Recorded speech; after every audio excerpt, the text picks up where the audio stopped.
বন্ধুরা, আপনারা আগের এপিসোডে দেখেছিলেন কিভাবে অন্তরা এবং দেব একে অপরকে নিজেদের মনের কথা বলে। তারা দুজন দাঁড়িয়ে দাঁড়িয়ে কথা বলছিল। এমন সময় দেবের বাবা অনিমেষ বাবু তাকে ফোন করেন। হ্যালো বাবা। হ্যালো, আমি তোমার বাবা। তুমি আমাদেরকে না বলে বাড়ি থেকে বেরোবে না। আজ এতগুলো দিন হয়ে গেল, তোমার বন্ধুদের সঙ্গে কোথায় কোথায় ঘুরে বেড়াচ্ছ বলো তো? কথা দিয়েও কথা রাখতে পারলে না। আমায় ক্ষমা করে দাও বাবা, আমি একটু সমস্যার মধ্যে আছি। বাড়ি ফিরে গিয়ে আমি তোমাকে সমস্ত কিছু বলবো। সমস্যার মধ্যে আছি মানে? আবার কারোর সঙ্গে ঝগড়া মারপিট করেছো নাকি? ওই বন্ধুগুলোর সঙ্গ ছাড়ো, ওরা নিজেরাই উচ্ছন্নে গেছে আর তোমাকেও নিয়ে যাবে। বাবা, এখানে আমি শুধু বন্ধুদের জন্য আসিনি, এখানে আমি এসেছি অন্তরার জন্য। অন্তরা? কে অন্তরা? আগে তো কখনো এ নাম শুনিনি। অন্তরাকে আমি ভালোবাসি, আমি ওকে আমার জীবন সঙ্গী করতে চাই বাবা। এসব তুই কি বলছিস? তুই তো জানিস তোর বিয়ে রুবির সঙ্গে ঠিক হয়ে গিয়েছে, আবার তুই অন্য কথা আনছিস। ওরা সবাই মিলে বিয়ের ডেটও ঠিক করে গেছে, তুই এখন এসব কথা বলছিস? আমি চাপে পড়ে বিয়ের জন্য রাজি হয়েছিলাম বাবা। আমি অন্তরকে ছাড়া কাউকে বিয়ে করতে পারবো না, তুমি ওদেরকে বারণ করে দাও। বারণ করে দাও বললেই হবে? পরশু দিনে আমি ওর বাবার সঙ্গে একটা বিজনেস ডিল ফাইনাল করেছি। তাহলে আমি এখন যদি বিয়েটা ভেঙে দিই তাহলে আমাদের বিজনেসটা কত লস যাবে জানিস? দেখো বাবা, তোমার কাছে তোমার ছেলের ভালোবাসাটা আগে নাকি না তোমার বিজনেস? আমি আমার লাইফের সবচেয়ে বড় ডিসিশন আমি নিজেই নিতে চাই বাবা, আমাকে এখানে তুমি একেবারে বাধা দেবে না। এসব তুই কি বলছিস? আমার তো মাথায় কিছুই আসছে না। তাড়াতাড়ি বাড়ি ফিরে আয়, তারপরে সমস্ত কথা হবে। হ্যাঁ বাবা, আমি শিগগিরই ফিরবো, তোমার সঙ্গে আমার অনেক কথা আছে। এই বলে দেব ফোন রেখে দেয়। তখন অন্তরা বলে, দেব এবার কি হবে? বাড়িতে সকলে আমার বিয়ের জন্য অস্থির হয়ে পড়েছে, এদিকে আবার রুবির বাবা মাও বাড়িতে আসছে। সব হওয়ার আগে না আমাদের বাড়িতে ফিরে যেতে হবে। তোমার কলেজ এখন কতদিনের জন্য ছুটি আছে? এখন আপাতত 1.5 মাস ছুটি। ঠিক আছে, আমি কালকেই টিকিট করে নিচ্ছি। তুমি ব্যাগপত্র সমস্ত কিছু গুছিয়ে রাখবে, আমি তোমাকে সময় করে নিয়ে যাব। পরের দিন যথাসময়ে তারা বেরিয়ে পড়ে। রাস্তায় যেতে যেতে অন্তরা বলে, দেব আমার কিন্তু খুব ভয় করছে। ওখানে গিয়ে কি হবে না হবে আমি কিছুই বুঝতে পারছি না। ভয় পেও না অন্তরা, একবার যখন আমার হাত ধরেছো তখন সাহস করে আগিয়ে চলো, দেখবে প্রত্যেকটা মুহূর্ত তুমি আমাকে সঙ্গে পাবে। হ্যাঁ দেব, আমি যখন একবার তোমার হাত ধরেছি তখন আর কিছুতেই ছেড়ে যেতে দেব না। সব রকম পরিস্থিতি আমরা দুজনে মিলেই সামলে নেব। দেব, তোমায় আর একটা কথা বলা হয়নি। যেদিন আমি মাসির বাড়ি থেকে পালিয়ে এসেছিলাম সেদিন আমার বিয়ে ভাঙার সঙ্গে সঙ্গে আর একটা ঘটনা ঘটেছিল। কি ঘটনা ঘটেছিল? তোমাকে বিনা দ্বিধায় বলতে পারো। বিশ্বাস করো, সেরকম কিছু হলে আমরা দুজনে মিলে এই সমস্যার সমাধান বের করব। আসলে দেব, একটা লোক আছে, তার নাম অজিত। মেসোমশাই একবার তার কাছ থেকে কিছু টাকা নিয়ে একটা ব্যবসা শুরু করেছিলেন। তারপর থেকে মেসোমশাইয়ের সঙ্গে তার পরিচয় আছে। তবে লোকটা না খুবই খারাপ। ও আমাকে প্রায়ই বিরক্ত করত, বারবার বিয়ের প্রস্তাব দিত। প্রথম দিকে আমি লোকটাকে খুব এড়িয়ে চলি, কিন্তু শেষের দিকে যখন সমস্যা অনেক বেড়ে যায় তখন খুব ভয় পেতে শুরু করেছিলাম আমি। তারপর কি হলো? একদিন আমি কলেজ থেকে ফিরছিলাম, তখন ও আমার পথ আটকে আমাকে বিরক্ত করা শুরু করে আর বিয়ের প্রস্তাব দেয়। আমি খুব ভয় পেয়ে গিয়েছিলাম। তখন আমি বাধ্য হয়ে বললাম যে আমি এই বিষয় নিয়ে পরে ভাববো। ব্যাস, ও এটাকে হ্যাঁ মনে করে নিয়েছিল। তারপর থেকে ও বাড়িতে বারবার ফোন করে আর বলে আমি নাকি ওকে বিয়ের কথা বলেছি। সেদিনই তো বিয়ের মণ্ডপে ওই লোকটা বন্দুক নিয়ে উপস্থিত হয়েছিল। আমি ভয়ে ঘরের ভিতরে চলে গিয়েছিলাম। তারপর থেকেই ও আমার খোঁজে চারিদিকে ঘুরে বেড়াচ্ছে। আমার মনে হয় ও কয়েকদিনের মধ্যেই আমাকে খুঁজে বের করে ফেলবে। তবে পুলিশের হাতে একবার তুলে দিলে না, কয়েকদিন হাজত আর লাঠি খেয়ে পুরো সোজা হয়ে যাবে। তুমি এসব নিয়ে একেবারে টেনশন করো না। এত বড় সমস্যা যখন আমরা সামলে নিয়েছি তখন ছোটখাটো বিষয়গুলো আমরা সামলে নেব। দেবের কথা শুনে অন্তরা অনেকটাই ভরসা পায়। বাড়ি ফিরে এসে দেব দেখে বাড়িতে রুবি, তার মা প্রিয়া দেবী এবং বাবা অনিকেত বাবু ও দেবের পরিবার সবাই মিলে বসে আছে। তাদের মধ্যে বিয়ে নিয়ে আলোচনা চলছে। দেবকে এবং অন্তরাকে একসঙ্গে দেখে দেবের মা মঞ্জু দেবী বলেন, দেব এটা তুই কাকে সঙ্গে করে এনেছিস? মা, এ হলো অন্তরা। আমি আর অন্তরা একে অপরকে ভালোবাসি, আমরা বাকি জীবনটা একসঙ্গে কাটাতে চাই মা। তুমি এটা কাকে সঙ্গে করে নিয়ে এসেছো? আর এভাবে হুটহাট করে ভালোবাসি বললেই তো হয় না। তুমি তো জানো রুবির সঙ্গে তোমার বিয়ের দিন ফাইনাল হয়ে গেছে। আগামী মাসে তোমাদের বিয়ে। আমাকে ক্ষমা করবেন আন্টি, আমি রুবিকে বিয়ে করতে পারবো না। আমি রুবিকে কখনোই সেরকম চোখে দেখিনি, ও আমার কাছে জাস্ট ফ্রেন্ড। মঞ্জু, তোমার ছেলে সব কি কথা বলছে? তুমি তো এতদিন বলতে যে দেব নিজে থেকেই বিয়ে করতে রাজি হয়েছে, কিন্তু ও তো আলাদাই কথা বলছে। তুমি একটু শান্ত হও প্রিয়া, আমি ওর সাথে কথা বলছি। ওর মাথা খারাপ হয়ে গেছে। আমার মাথা ঠিক আছে মা, তোমরা বোঝার চেষ্টা করো। এসব কোনো বিজনেস ডিল না, আমার মনটাকে নিয়ে তোমরা কখনোই বিজনেস ডিল করতে পারো না। আমি শুধু অন্তরাকেই চাই, তাই আমার উপর আর কোনো জোর করো না। রুবি প্লিজ, তুমি আমার কথাটা মন দিয়ে শোনো। যদি আমি তোমাকে বিয়েও করি, তাও আমি তোমাকে কখনোই ভালোবাসতে পারবো না, কারণ আমি একমাত্র অন্তরাকেই ভালোবাসি। এবারে বলো, তুমি এইরকম একটা মানুষের সঙ্গে সারা জীবন কাটাতে পারবে যে শুধু তোমার নামেই স্বামী? হ্যাঁ দেব, আমি তোমার সমস্যা বুঝতে পারছি আর তোমার ভালোবাসার মর্যাদাও দিচ্ছি। না, আমি দেবের সাথে বিয়ে করব না। ওকে ওর মতো থাকতে দাও। আমরা ভালো বন্ধু, এটাই আমার কাছে যথেষ্ট। এভাবেই রুবি তার মাকে বোঝায় এবং কিছুক্ষণ পর তারা সেখান থেকে চলে যায়। অনিমেষ বাবু দেবের কাছে এগিয়ে এসে বলেন, তুই আমাদেরকে দিনকে দিন অবাক করে দিচ্ছিস। আমি তোর পছন্দের বিরুদ্ধে যাব না, তবে আজ থেকে তোকে সমস্ত কিছু সামলে নিতে হবে। বল, রাজি আছিস? অনিমেষ বাবুর কথা শুনে দেব খুবই খুশি হয়ে যায়। মঞ্জু দেবীও অনেকটা স্বাভাবিক হয়ে আসেন। তিনি অন্তরার দিকে ভালো করে লক্ষ্য করে বলেন, তবে যাই বলো, আমার ছেলের পছন্দ কিন্তু অনেক ভালো। মেয়েটা কত মিষ্টি দেখো। এই মেয়ে, তুমি কি পড়াশোনা করছো নাকি ছেড়ে দিয়েছো? তুমি যদি বিয়ের পরে পড়াশোনা করতে চাও, তাহলে তোমাকে আমরা এখানের কোনো কলেজে ভর্তি করে দিতে পারি। আন্টি, আমি মেডিকেল স্টুডেন্ট। আমি ন্যাশনাল মেডিকেল কলেজ থেকে পড়াশোনা করছি। ও বাবা, তাই নাকি? এ তো দেখছি কোনো সাধারণ মেয়ে নয়, একেবারে ডাক্তার। জানো, অন্তরা এবছরে কলেজে টপ হয়েছে। ও পড়াশোনা খুবই ভালো। যাক, তাহলে আর কোনো চিন্তা নেই। ছেলে তাহলে ভালোই জীবনসঙ্গিনী পছন্দ করেছে। মঞ্জু দেবীর কথায় সবাই হেসে ফেলে। এদিকে অজিত বাবুর একজন গুন্ডা তাকে ফোন করে। হ্যালো বস, অন্তরার খবর পাওয়া গেছে। এখানে দেব নামে একটা ছেলের সঙ্গে বাড়িতে এসেছে। দেব? কে দেব? মনে হচ্ছে তো ওর বয়ফ্রেন্ড, আর হয়তো কিছুদিন পরে বিয়েও হবে। কি? আমি তো ভেবেছিলাম অন্তরা একা পালিয়েছে। ও যে ওর বয়ফ্রেন্ডের সঙ্গে পালিয়েছে তা তো আমি জানতাম না। আমায় টকিয়ে অন্য ছেলের সঙ্গে পালিয়েছে। এ আমি কখনোই হতে দেব না। তাড়াতাড়ি আমাকে ঠিকানাটা পাঠা, আমি আজকে ওখানে যাব। ফোন রাখার পর অজিত বাবু আর স্থির হয়ে বসে থাকতে পারে না। পরের দিন দেবের পরিবারের সঙ্গে অন্তরা গল্প করছিল। বিয়ের মেনু, ম্যারেজ হল, জামা কাপড়, খাওয়া দাওয়া সবকিছু নিয়েই আলোচনা চলছিল। অন্তরাকে দেখে খুব খুশি মনে হচ্ছিল। এমন সময় কলিং বেল বাজে। দেব গিয়ে দরজা খোলে এবং দেখে সামনে অজিত বাবু দাঁড়িয়ে। অন্তরা, তুমি কোথায়? বেরিয়ে এসো। অজিত বাবুর গলা শুনে অন্তরা ভয় পেয়ে মঞ্জু দেবীর পেছনে লুকিয়ে যায়। এই মেয়ে আমাকে ঠকিয়ে এখানে চলে এসেছে। ও আমাকে কথা দিয়েছিল যে ও আমাকে বিয়ে করবে, আর বাড়ি থেকে পালিয়ে তোমাদের বাড়িতে আশ্রয় নিয়েছে। ওকে আমি বিয়ে করব, ওকে আমি এখন নিতে এসেছি। খবরদার বলছি, যদি আর একবার এরকম কথা বলেছো তাহলে ভালো হবে না কিন্তু। তোমার সাহস কি করে হয় নিজের এই নোংরা মুখে অন্তরার নাম নেওয়ার? তুমি জানো না অন্তরা এ বাড়ির বউ আর আমার হবু স্ত্রী। ওকে ডেকে দাও বলছি। ওকে না নিয়ে আমি এখান থেকে যাব না। এই বুড়ো লোক, অন্তরা তো তোমার মেয়ের বয়সী হবে। কোন লজ্জায় তুমি ওকে বিয়ে করতে চাইছোটা শুনি? এতদিন বিয়ে হলে ওর মতো একটা বিয়ে হয়ে যেত তোমার। মুখ সামলে কথা বলুন। আমি অন্তরাকে না নিয়ে এখান থেকে যাচ্ছি না।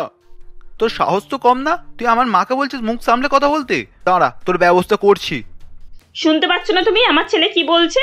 চুপ করে এখান থেকে চলে যাও, না হলে এক্ষুনি পুলিশ ডেকে না তোমাকে ভালো মতো শাস্তির ব্যবস্থা করব। অজিত বাবুকে এত ভয় দেখানো হলেও তিনি সেখান থেকে যান না। এদিকে অনিমেষ বাবু প্রথমেই পুলিশকে খবর দিয়ে দিয়েছিলেন। অজিত বাবু তার গুন্ডাকে ডেকে অন্তরাকে জোর করে সেই বাড়ি থেকে বের করতে যায়। ঠিক তখনই পুলিশ দলবল নিয়ে সেখানে এসে হাজির হয় এবং তার দলবল সহ তাকে ধরে নিয়ে যায়। এসব ঘটনাতে অন্তরা খুব ভয় পেয়ে গিয়েছিল। সে এক কোণে বসে ঠকঠক করে কাঁপছিল। তাকে দেখে মঞ্জু দেবী এবং বাকিরা সেখানে এগিয়ে যায়। অন্তরা, মা ভয় পেও না। দেখো, পুলিশ গুন্ডাদেরকে ধরে নিয়ে গেছে। আর ভয় নেই, ও আর তোমার কিচ্ছু করতে পারবে না। আমরা সবাই আছি তো মা তোমার সাথে। হ্যাঁ অন্তরা, তুমি আর ভয় পেও না। এবার থেকে নতুন জীবনের জন্য শুধুমাত্র স্বপ্ন দেখো, আর আমি তোমার সমস্ত স্বপ্ন পূরণ করব। এভাবেই দেব এবং তার পুরো পরিবার অন্তরাকে সাহস এবং সান্ত্বনা দেয়। এক সপ্তাহ পরে অনেক ধুমধাম করে দেব এবং অন্তরার বিয়ে হয়ে যায়। বিয়েতে অন্তরার বন্ধু বান্ধব সহ তার মাসিও উপস্থিত ছিলেন। এরপর কয়েক বছর কেটে যায়। আজ অন্তরা তার ফাইনালের ডিগ্রি নিয়ে পাশ করে বেরিয়েছে। সে যেমন খুশি, তার পরিবার ততটাই খুশি ছিল। তার জীবনের এত বড় স্বপ্ন পূরণ হয়েছে। এদিকে দেব তার বাবার ব্যবসা প্রায় পুরোটাই সামলে উঠেছে। অন্তরা দেবের কাছে গিয়ে বলে, দেব, আজ আমি যা কিছু হয়েছি সবকিছুতে তোমার সব থেকে বড় অবদান রয়েছে। এটা সত্যি কথা না অন্তরা, আমি যদি তোমার জীবনে নাও আসতাম তুমি সম্মানের সঙ্গে ডাক্তারি পাস করতে, আমার পুরো বিশ্বাস। তবে একটা কথা সত্যি, আজকে আমি যতটুকু উন্নতি করেছি এ সমস্তটাই তোমারই ক্রেডিট। তুমি আমার জীবনে আসার পর আমি বিজনেসে পুরোভাবে ইনভলভ করতে পারলাম। দেব, আমি তোমার কাছ থেকে একটা জিনিস চাই। একটা সিদ্ধান্ত নিয়েছি আমি, কিন্তু তোমাকে বলতে সাহস হচ্ছে না। এ কি অন্তরা, তুমি শুধু শুধু কেন এত সংকোচ করছো? তুমি বলো, তোমার মনের সমস্ত ইচ্ছা আমি মেনে নেব। তুমি জানো দেব, আমি ছোটবেলা থেকেই পাহাড়ি অঞ্চলের মানুষ। আমাদের গ্রামে ভালো হাসপাতাল নেই, ওখানে রোগীরা বিনা চিকিৎসায় মারা যায়। আমার বাবা মাও বিনা চিকিৎসায় মারা গিয়েছিল। আমি ছোটবেলা থেকেই স্বপ্ন দেখেছিলাম ওখানে আমি একটা বড় হাসপাতাল খুলবো আর সমস্ত মানুষের চিকিৎসা করাবো, যাতে করে কেউ এভাবে বিনা চিকিৎসায় প্রাণ না হারায়। আমি জানি শুধুমাত্র তোমার ডাক্তার হওয়ার স্বপ্ন না, ডাক্তার হওয়ার পিছনে অনেক বড় বলিদানও আছে। তুমি যদি চাও তোমার ডাক্তার জীবন গ্রাম থেকে শুরু করতে পারো, আমি নাহলে বাবাকে বলে কিছুদিনের জন্য ছুটি নিয়ে ওখানে যাব। তোমার হাসপাতালের জন্য একটা লোকেশন ঠিক করে আর্কিটেক্টকে দিয়ে একটা ড্রয়িং বানাতে হবে। তোমার স্বপ্নের হাসপাতাল আমি বানাবো, এটা আমার তরফ থেকে একটা গিফট। দেবের কথা শুনে অন্তরার চোখে জল চলে আসে। সে স্বপ্নেও ভাবেনি যে তার স্বপ্ন এভাবে পূরণ করার জন্য কেউ তার জীবনে আসবে। দেখতে দেখতে 2 বছরের মধ্যেই অন্তরার স্বপ্নের হাসপাতাল তৈরি হয়ে যায়। সেই হাসপাতালে অন্তরা ছাড়াও প্রায় 12 জন ডাক্তার নিযুক্ত করা হয়। শিউলি, শিশির এবং মেধাও তার সঙ্গে যোগদান করে। অন্তরা তাদের মধ্যে হেড থাকে। দেব প্রতি সপ্তাহে সেখানে এসে হসপিটালে ভিজিট করে যেত। দেখতে দেখতে অন্তরার এই নিষ্ঠা এবং পরিশ্রমের খবর চারিদিকে ছড়িয়ে যায়। বিভিন্ন কাগজপত্র এবং নিউজ চ্যানেলে তার এই হাসপাতাল এবং অভিনব চিকিৎসার পদ্ধতি নিয়ে অনেক সুনাম ছড়ায়। এভাবেই অন্তরা তার এতদিনকার স্বপ্ন পূরণ করে। বন্ধুরা, আজকের আমাদের এই গল্প আপনাদের কেমন লাগলো অবশ্যই আমাদেরকে কমেন্ট করে জানাবেন। গল্প ভালো লাগলে একটি লাইক করবেন আর আমাদের চ্যানেলটিকে সাবস্ক্রাইব করে আমাদের পাশে থাকবেন। রত্না দেবী সেদিন তাদের রান্নাঘরে রান্নাবান্নার কাজ নিয়েই ব্যস্ত ছিল। এমনই সময় হঠাৎ তার পেট মোচড় দিয়ে ওঠে ও তিনি মনে মনে বলেন, ওহ বাবারে, হঠাৎ এত পেট ব্যথা করছে কেন? এত জোরে পেট মোচড় দিচ্ছে, মনে হয় এক্ষুনি পটি হয়ে যাবে। আর এখন তো মনে হয় বাথরুমে কেউ আছে, ডেকে দেখি একবার। এই বাথরুমে কে আছো? একটু তাড়াতাড়ি বের হও, আমার খুব জোরে পটি পেয়েছে। ওহ মা, আমি এই তো বাথরুমে ঢুকলাম। আর চিন্তা করবেন না, আমি পটি করব না, হিসু করব। আরে বাবা, এখন হিসু করতে হবে না, তাড়াতাড়ি এসো, আমার কাছে তো পাদ মারার মতো সময় নেই। মা এখনই বেরিয়ে গেল বলে কথা। হ্যাঁ হ্যাঁ মা, আপনি 2 মিনিট দাঁড়ান, আমি এক্ষুনি বের হচ্ছি। নিধির মুখে এরকম কথা শুনে রত্না দেবী আবার রান্নাঘরে চলে যান এবং রান্না করতে থাকেন। আসলে বাথরুমের পাশেই তাদের রান্নাঘরটি ছিল এবং তখন প্রেসার কুকারের সিটিও পড়ছিল। এরপর রান্নাঘরে গেলে তার আবারও খুব জোরে পটির বেগ আসে এবং তিনি কন্ট্রোল করতে না পেরে রান্নাঘরেই পটি করে ফেলেন। পটি করার পর রত্না দেবী অস্বস্তিতে পড়ে যান। ঠিক এমনই সময় তার 3 বৌমা রান্নাঘরে প্রবেশ করে ও বলে, কি বাজে গন্ধ বের হচ্ছে। বাবারে বাবা, এখানে কি কোনো ইঁদুর টিকটিকি মরেছে নাকি? কিসের এত পচা দুর্গন্ধ বেরোচ্ছে কে জানে। না না, এই তো একটু আগে আমি এসেছিলাম, ওই তখন তো কিছু দুর্গন্ধ বের হচ্ছিল না। তারা এভাবেই নিজেদের মধ্যে কথাবার্তা বলছিল এবং তখন তারা রত্না দেবীকে মেঝেতে বসে থাকতে দেখে। তখন, এই যে মা, আপনি এভাবে মেঝেতে বসে আছেন কেন? আপনার কি শরীর খারাপ হলো? মানে কি হয়েছে? আসলে বৌমা, আমি বুঝতে না পেরে আমি। আরে কি হয়েছে সেটা বলবেন তো, এভাবে আমতা আমতা করছেন কেন? আসলে আমি কাপড়ে পটি করে ফেলেছি, দেখো না, পেটে হঠাৎ করে এমন মোচড় দিল, আর কখন এরকম হয়ে গেল কিছুই বুঝতে পারছি না। আর তখন নিধিও বাথরুমে ঢুকেছিল। কিন্তু আমার নিধিকে তো এখন বাইরেই দেখে এলাম, আর বেশ কিছুক্ষণ আমাদের সঙ্গেই ছিল, এখন মনে হয় এখানেই আসবে। এই বলে দরজার দিকে তাকাতেই তারা নিধিকে সেখানে আসতে দেখে। এরপর রত্না দেবী উঠে দাঁড়ায়। ঠিক তখনই তার কাপড় থেকে পটি গড়িয়ে গড়িয়ে নামতে থাকে, যেটা দেখে তারা 3 যা একে অপরের মুখ চাওয়াচাওয়ি করে ও না রেগে গিয়ে মুচকে মুচকে হাসতে থাকে। এমনই সময় রিমা বলে, আচ্ছা ঠিক আছে মা, ও নিয়ে এত টেনশন করতে হবে না, আমি এক্ষুনি রীতা মাসিকে বলে দিচ্ছি, ও এসে রান্নাঘর পরিষ্কার করে ফেলবে। আপনি এখন টয়লেটে যান, গিয়ে নিজেকে পরিষ্কার করে ফেলুন। এরপর রত্নাদেবী মাথা নিচু করে লজ্জিতভাবে রান্নাঘর ছেড়ে চলে যান। এদিকে তার 3 বৌমা একে অপরের দিকে তাকিয়ে জোরে জোরে হেসে ফেলে ও নীলু বলে, কি বল মেজো, ছোট, কেমন শিক্ষা দিলাম বুড়িকে? এরপর বুঝবে আমাদের কষ্টটা। সেটা ঠিক কথা, তবে বুড়ির মুখ দেখে যা হচ্ছিল আমি তো হাসি থামাতেই পারছিলাম না। এভাবেই রত্নাদেবীর 3 বৌমা একে অপরের সঙ্গে কথাবার্তা বলছিল ও হাসাহাসি করছিল। আসলে রত্নাদেবী খুবই কৃপণ মহিলা ছিলেন। তিনি তার 3 ছেলে অমল, বিমল ও রোহিত এবং 3 বৌমা নীলু, রিমা ও নিধির সঙ্গে বসবাস করতেন। তাদের পরিবারের এই 7 জন সদস্যের একটিমাত্র বাথরুম ছিল, যার ফলে প্রতিদিনই সকালবেলা বাথরুম নিয়ে তাদের মধ্যে ঝামেলা হতো। এমনই একদিন সকালে রিমার খুব জোরে টয়লেট পায় এবং সে এসে বাথরুমে জোরে জোরে ধাক্কা দিতে থাকে। আরে কে আছে? বাথরুমে ঘুমিয়ে পড়লে নাকি? তাড়াতাড়ি বের হও, আমার খুব জোরে টয়লেট পাচ্ছে। জোরে টয়লেট পাচ্ছে তো আমি কি করব? আমি কি বাথরুমে কবিতা লিখতে বসেছি নাকি? কাজ হলে নিশ্চয়ই বেরিয়ে যাব, এভাবে ধাক্কা দেওয়ার কে আছে? তুমি তো আধ ঘন্টা ধরে টয়লেটে বসে আছো, আমি হলে কবিতা কেন উপন্যাস লিখে ফেলতাম। এই দেখ, টয়লেটের কাছে সে এভাবে চিৎকার চেঁচামেচি করবি না, এতে করে আমার টয়লেট চেপে যায়। এখন এখান থেকে যা তো, সময় হলে আমি ঠিক বেরিয়ে যাব। ওহ, একে এত জোরে টয়লেট পাচ্ছে, সকাল সকাল আবার এদের দুজনের ঝগড়া শুনে প্রেশার আরো বেড়ে যাচ্ছে। কি শুরু করলে তোমরা 3 জন? একটু ভোরবেলা উঠতে পারো না? যদি এতই প্রেশার থাকে, একই সময়ে 3 জন উঠবে আর টয়লেট যাওয়ার জন্য তাড়াহুড়ো করবে। এপাশে রান্নাঘরে আমি একাই রান্না করে খেটে মরবো নাকি? বলি, এখানেই যদি সবাই সকাল সন্ধ্যা বসে থাকবে তো বাড়ির কাজগুলো কে করবে শুনি? তাড়াতাড়ি এসো, আবার হাতে হাতে আনাজগুলো কেটে দাও। এই বলে রত্নাদেবী সেখান থেকে চলে যান ও তার 3 বৌমারা আড়ালে তার নামে নালিশ করতে থাকে। এতই যদি কাজ করানোর ইচ্ছা, তাহলে তো সবার রুমে একটা সেপারেট টয়লেট করে দিতেই পারে। সকাল সকাল একটা টয়লেট নিয়ে কত সমস্যা হয়। ও বাবা, ও কিপটে বুড়ি আর একটা টয়লেট করতে রাজি নয়, আর তুমি আবার বলছো প্রত্যেকটা রুমে সেপারেট টয়লেট করতে। ও কখনো রাজি হবে? তুমি দেখে নিও। এবার দেখছি এভাবে কাজ হবে না। আজকে আমাদেরকে আমাদের স্বামীদেরকে শাস্তি দিতে হবে। যেভাবে কান টানলে মাথা আসে, সেভাবেই ছেলেদেরকে দিয়ে এই বুড়িকে শিক্ষা দিতে হবে, তবেই যদি কিছু একটা হয়। তুই ঠিক বলেছিস, তাই করা হবে। এরপর সন্ধ্যাবেলা যখন তাদের 3 জনের স্বামীরা বাড়ি ফিরে আসে, তারা 3 জনে তাদের স্বামীদেরকে ঘর থেকে বাইরে করে দেয় ও বলে, যাও, যতক্ষণ না তোমার মাকে বলে আমার রুমে সেপারেট টয়লেট করছো, ততক্ষণ তুমি আমার সঙ্গে এই ঘরে থাকবে না, আর নাইবা আমার সঙ্গে ঘুমাবে।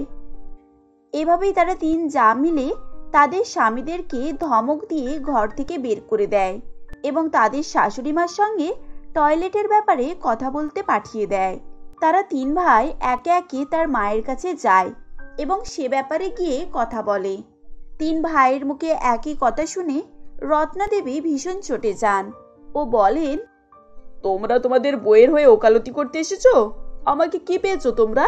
তোমরা এসে আমাকে বলবে আর আমি সঙ্গে সঙ্গে তোমাদের ফরমাইশ পূরণ করে দেব? আমার বাবা এই এলাকার দারোগা ছিলেন জানো তো, আর তার মেয়ে হয়ে আমি তোমাদের মতন মিনমিনে 3টে ছাগলছানার জন্ম দিয়েছি, যারা বইয়ের কথায় ওঠে আর বসে। এর থেকে লজ্জার বিষয় আর কি হতে পারে? বেরিয়ে যাও এখান থেকে। এভাবে রত্নাদেবী তাদেরকে সেখান থেকে তাড়িয়ে দেন। রত্নাদেবী যখন তার ছেলেদেরকে এসব কথা বলছিলেন, তখন তার 3 বৌমা আড়াল থেকে সব কথাই শুনছিল। ছেলেদের এরকম অবস্থা দেখে তারাও মনে মনে ভয় পেয়ে যায় ও যে যার রুমে এসে চুপচাপ শুয়ে পড়ে। এভাবেই দিন অতিবাহিত হতে থাকে। প্রত্যেক দিন তাদের টয়লেটের সমস্যা। সকাল হলেই ঝগড়াঝাটি চেঁচামেচি আরম্ভ হয়। কিছুদিন কাটার পর তাদের শরীরে বিভিন্ন রকম সমস্যা দেখা দেয়। বদহজম, গ্যাস, বমি, পেট খারাপ এগুলো প্রায় লেগেই থাকতো। একদিন তারা অনেক সাহস করে 3 জন মিলে তাদের শাশুড়িমার কাছে যায়। তাদের 3 জনকে এভাবে একসঙ্গে আসতে দেখে রত্নাদেবী বলেন, কি ব্যাপার, আজ 3 মূর্তি একসঙ্গে? আবার কোনো নালিশ নিয়ে হাজির হলে নাকি? মা, আমরা আপনাকে কিছু বলতে চাই। আমাকে আবার কি কথা বলতে চাও? যা বলতে চাও তাড়াতাড়ি বলো। আর এভাবে দল বেঁধে আসারই বা কি দরকার পড়লো শুনি?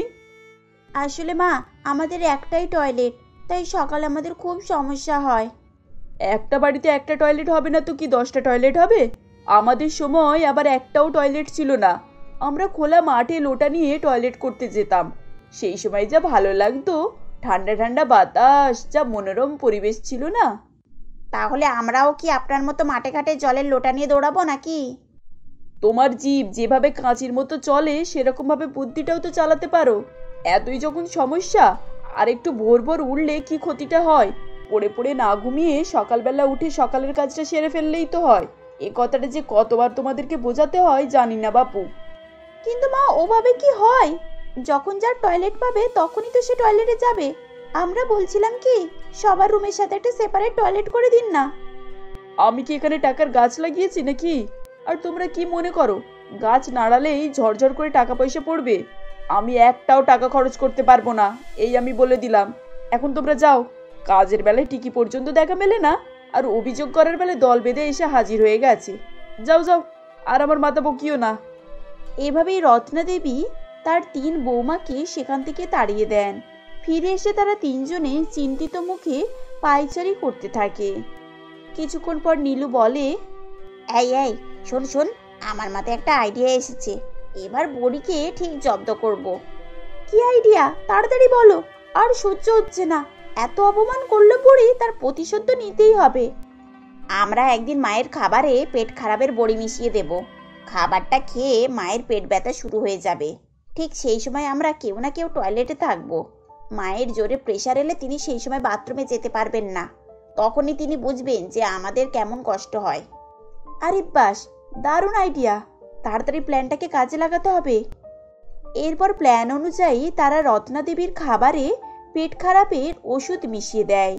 এর ফলে তিনি সকালে যখন তরকারি রান্না করছিলেন তখনই তার পেট ব্যথা শুরু হয়, এবং সেই সময় বাথরুমে নিধি থাকায় হঠাৎ করে তিনি কাপড়েই পটি করে ফেলেন। এই ঘটনাটির পর রত্না দেবী নিজের ভুল বুঝতে পারেন। এরপর তিনি তার 3 বৌমাকে ডেকে বলেন, বৌমারা, আজ আমি বুঝতে পেরেছি তোমরা প্রত্যেকদিন সকালে কেন এত ঝামেলা করো। আসলে আমি ভোর ভোর উঠেই পটিটা করে ফেলি, তাই সারাদিন আমার আর কোনো সমস্যা হয় না। কিন্তু আজ বুঝতে পেরেছি যে সময় অসময়ে যে কোনো সময়ই পেট খারাপ হতে পারে। আমি কালই মিস্ত্রিকে ডেকে তোমাদের 3 জনের জন্য আলাদা আলাদা বাথরুম তৈরি করে দেব। এ কথা শুনে তার 3 বৌমারা খুবই খুশি হয়ে যায় এবং তারা আনন্দে লাফাতে শুরু করে। পরের দিন রত্নাদেবী তার কথা অনুযায়ী মিস্ত্রিকে ডেকে 3 বৌমার জন্য তাদের রুমের সঙ্গে আলাদা আলাদা বাথরুম তৈরি করে দেন। এরপর থেকেই সকাল হলে তাদের আর ওরকম আগের মতো সমস্যা থাকে না ও তারা সুখে শান্তিতে বাস করতে থাকে।